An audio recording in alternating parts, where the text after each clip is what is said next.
రేపే శనివారం. రేపు శనివారం రోజున గుమ్మం పక్కన ఈ ఒక్క ఆకుని పెట్టండి. ఇక డబ్బు గాలిలా దోసుకు వస్తూ ఉంటుంది. ఇంతకీ రేపు శనివారం రోజున గుమ్మం పక్కన ఏ ఆకుని పెట్టడం వల్ల డబ్బు గాలిలా దోసుకు వస్తుందో తెలుసుకుందాం. శనివారం అనేది చాలా పవిత్రమైనటువంటి రోజు. శనివారం రోజున లక్ష్మీదేవిని పూజించిన, వెంకటేశ్వర స్వామి వారిని పూజించిన, ముఖ్యంగా పరమేశ్వరుణ్ణి పూజించినా సరే కష్టాలు దరిద్రాలు తొలగిపోతాయి. శనివారం అనేది అంతటి పవిత్రమైనటువంటి రోజు. అలాంటి శనివారం రోజున గుమ్మం పక్కన ఈ ఒక్క ఆకుని పెడితే ఇక మన కష్టాలు దరిద్రాలు సమస్యలు అన్నీ కూడా తొలగిపోతాయి. ఘోరమైనటువంటి దృష్టి దోషాలైన దుష్టశక్తుల ప్రభావాలు అయినా తొలగిపోతాయి. అనేక రకాల సమస్యల నుండి కూడా విముక్తిని పొందుతామని గుర్తుపెట్టుకోండి. శనివారానికి చాలా ప్రాధాన్యత ఉంటుంది. శనివారం రోజున మనం చేసేటటువంటి పరిహారాలు ఏవైనా మన సమస్యలను తొలగిస్తాయి. ముఖ్యంగా చాలా మంది అప్పుల సమస్యతో బాధపడుతూ ఉంటారు కదా, అలాంటి అప్పుల సమస్యలు అన్నీ కూడా తొలగిపోతాయి. అదృష్టం ఖచ్చితంగా కలిసి వస్తుంది. ఇక అప్పుల సమస్యలు, ఆర్థిక సమస్యలు, కుటుంబ సమస్యలు అన్నీ కూడా తొలగిపోయి అదృష్టం అనేది కలిసి రావాలి అంటే శనివారం రోజున గుమ్మం పక్కన ఇది పెట్టండి. అయితే శనివారం అనేది చాలా పవిత్రమైనటువంటి రోజు. అలానే కొన్ని వస్తువులను మనం గుమ్మం పక్కన పెట్టడం వల్ల మన ఇంట్లోకి లక్ష్మీదేవి వస్తుంది. గుమ్మం అనేది లక్ష్మీదేవితో సమానమైనటువంటిది. గుమ్మం పక్కన కొన్ని వస్తువులను పెట్టడం వల్ల మన దశ మారిపోతుంది. గుమ్మం నుండి మన ఇంట్లోకి మంచైనా చెడైనా అది ప్రధాన ద్వారం నుండే వస్తుంది. ప్రధాన ద్వారం అనేది పరిశుభ్రంగా ఉంటే ఇక మన ఇంట్లోకి లక్ష్మీదేవి వస్తుంది. అలానే ప్రధాన ద్వారం దగ్గర పరిశుభ్రంగా లేకపోయినా, నియమాలు పాటించకపోయినా ఇక ఇంట్లోకి దుష్ట శక్తులు వస్తూ ఉంటాయి. అంతేకాకుండా చెడు శక్తుల కారణంగా మనం ఎప్పుడైనా సరే చెడు శక్తుల కారణంగానే జీవితంలో ఎదగలేకపోతూ ఉంటాము. శనివారం అంటే వెంకటేశ్వర స్వామి వారికి చాలా ఇష్టం. శనివారం రోజున స్వామివారిని పూజిస్తే దరిద్రాలు కష్టాలు అన్నీ తొలగిపోతూ ఉంటాయి. శనివారం అత్యంత పవిత్రమైనటువంటి రోజు. ఈ శనివారం రోజున చేసేటటువంటి పరిహారాలు రెట్టింపు ఫలితాన్ని కూడా ఇస్తూ ఉంటాయి. కనుక శనివారం రోజున మర్చిపోకుండా కూడా ఈ పరిహారాన్ని చేయండి. ఈ పరిహారం వల్ల మీ దరిద్రం అయితే ఖచ్చితంగా తొలగిపోతుంది. ఇక అంతేకాకుండా గుమ్మం పక్కన ఇది ఒక్కటి పెట్టడం వల్ల 4 వైపుల నుండి డబ్బు గాలిలా దోసుకు వస్తూ ఉంటుంది. 4 వైపుల నుండి ధనం వస్తూనే ఉంటుంది. ధనానికి సంబంధించినటువంటి అనేక రకాల సమస్యలు కూడా తొలగిపోతూ ఉంటాయని కూడా చెప్పుకోవచ్చు. ఇక ఎంతో పవిత్రమైనటువంటి రోజు శనివారం రోజున గుమ్మం పక్కన ఇది పెట్టడం వల్ల శని బాధలు సైతం తొలగిపోతాయి. అయితే మరి రేపు శనివారం రోజున గుమ్మం పక్కన ఏది పెట్టాలి? రేపు శనివారం రోజున గుమ్మం పక్కన ఏది పెట్టడం వల్ల కష్టాలు తొలగిపోతాయో కూడా తెలుసుకుందాం. మనలో చాలా మంది డబ్బుకు సంబంధించినటువంటి సమస్యలను ఎదుర్కొంటూ ఉన్నారు. చేతిలో డబ్బు అనేది లేకపోవటం వల్ల సమాజంలో మనకు గౌరవ ప్రతిష్టలు కూడా లభించవు. అంతేకాదు మన చేతిలో డబ్బు లేకపోతే ఎవ్వరూ కూడా మనల్ని అస్సలు పట్టించుకోరు. అలానే ఈ రోజుల్లో డబ్బు ఎంత ముఖ్యమైనది అంటే అడుగు తీసి అడుగు వెయ్యాలి అన్నా డబ్బు చాలా అవసరం. అలా అన్నింటికీ కూడా డబ్బు చాలా అవసరం. మనం మంచిగా మనకు నచ్చింది తినాలి అన్నా, నచ్చినట్టు జీవించాలి అన్నా డబ్బు చాలా అవసరం. కనుక ఈ రోజుల్లో డబ్బుని సంపాదించాలి అంటే చాలా కష్టం. ఎందుకంటే ఎంత సంపాదించినా సరే అది ఎంతవరకు అంటే ఎంత కూడా సరిపోవట్లేదు.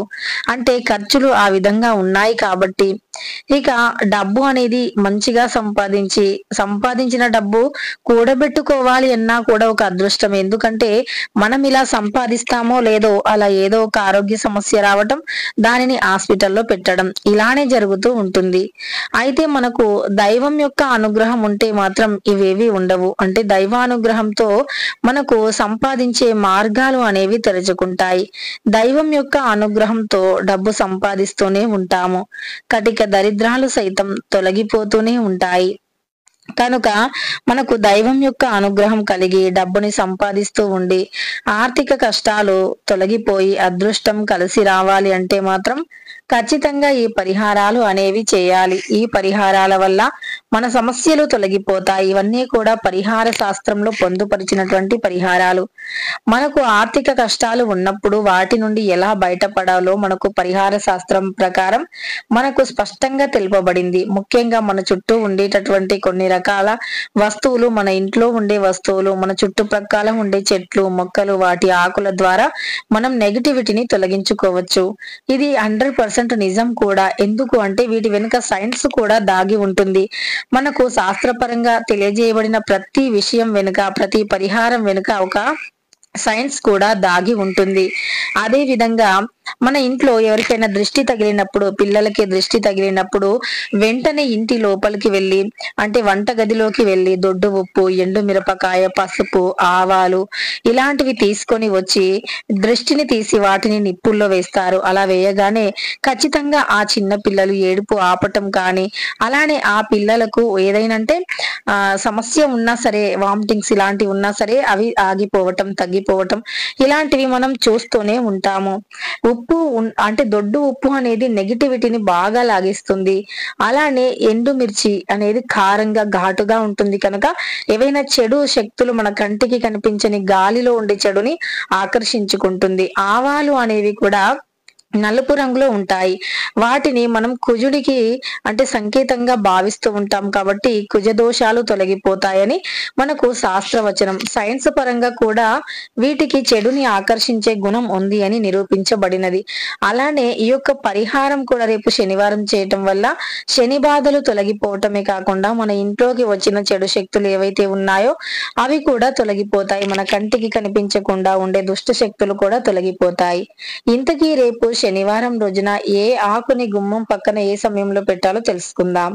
ఈ యొక్క ఆకుని తీసుకొని రాత్రి 7:30 లోపు గుమ్మం పక్కన ఈ ఆకుని పెట్టాలి. అయితే గుమ్మం పక్కన ఈ ఆకుని 7:30 లోపు ఎప్పుడు పెట్టాలో కూడా, అంటే ఎలా పెట్టాలో కూడా, అలానే ఏ ఆకుని పెట్టాలో కూడా తెలుసుకుందాం. కొన్ని లక్ష్మీప్రదమైనటువంటి చెట్లు అనేవి మనం చూస్తూ ఉంటాము. అందులో తమలపాకు అనేది ప్రధానంగా లక్ష్మీదేవి, సాక్షాత్తు లక్ష్మీదేవి, గౌరీదేవి, అలానే సరస్వతీదేవి ముగ్గురు దేవతల యొక్క అనుగ్రహంగా కూడా మనం భావిస్తూ ఉంటాము. అలానే ఈ యొక్క ఆకుని ప్రతి పూజలో మనం వాడుతూ ఉంటాము, ప్రతి వ్రతంలో వాడుతాము, నోములలో వాడుతాము, ముత్తైదువులకి వాయనంగా ఇవ్వడానికి కూడా ఈ ఆకులను ఉపయోగిస్తూనే ఉంటాము. తమలపాకు అంటే చాలా పవిత్రమైనటువంటి, అంతటి ప్రధానమైనటువంటి పాత్రను కూడా పోషిస్తూ ఉంటుంది తమలపాకు. ఈ ఆకు వల్ల మన దరిద్రాలు, కష్టాలు, అనేక రకాల సమస్యలు పూర్తిగా తొలగిపోతాయి. అయితే ఈ యొక్క తమలపాకులో కూడా ఎన్నో రకాల ఔషధ గుణాలు అయితే తప్పకుండా ఉన్నాయి. తమలపాకు అనేది చాలా పవిత్రమైనటువంటిది. ముఖ్యంగా తమలపాకుని తినటం వల్ల జీర్ణక్రియ మెరుగుపడుతుంది, నెగిటివిటీని కూడా లాగేసుకుంటుంది, పాజిటివిటీని కలిగింపజేస్తుంది. ముఖ్యంగా తమలపాకు చెట్టుని ఇంట్లో పెంచుకోవటం వల్ల దరిద్ర బాధ తొలగిపోతాయని కూడా శాస్త్రం చెబుతుంది. కనుక ఈ తమలపాకుని తీసుకోవాలి. తమలపాకుని తీసుకున్న తర్వాత దాంట్లో కొద్దిగా పచ్చ కర్పూరం, కొద్దిగా ఒక గుప్పెడు రాళ్ళ ఉప్పుని పోసి దానిని గుమ్మానికి ఎడమ వైపున పెట్టాలి. ఇలా రేపు శనివారం రోజున గుమ్మానికి ఎడమ వైపున తమలపాకులో ఉప్పుని పోసి పెట్టడం వల్ల దరిద్రం తొలగిపోతుంది. ఖచ్చితంగా ఈ పరిహారాన్ని సంధ్యా సమయంలో మాత్రమే చేయాలంటే చీకటి పడిన తర్వాత చేయాలి. 7 మధ్యలో చేయాలి. 7:30 మధ్యలో ఈ పరిహారాన్ని చేసేయాలి. ఇలా చేసి మరుసటి రోజు ఉదయాన్నే ఆ తమలపాకు, ఉప్పు దీనిని తీసేసి ఎవరు తొక్కని ప్రదేశంలో పెట్టేయాలి. ఇలా చేస్తే ఖచ్చితంగా కూడా మంచి ఫలితం అయితే లభిస్తుంది. ఇక తెలుసుకున్నారు కదా రేపు శనివారం రోజున తమలపాకు అంటే తమలపాకు ఉప్పుతో ఏం చేయాలి, అలానే గుమ్మం పక్కన ఏ ఆకుని పెట్టాలి అని. వీడియో నచ్చితే లైక్ చేయడం మర్చిపోకండి. ఇలాంటి ఎన్నో వీడియోస్ కోసం ఛానల్ ని తప్పకుండా సబ్స్క్రైబ్ చేసుకోండి.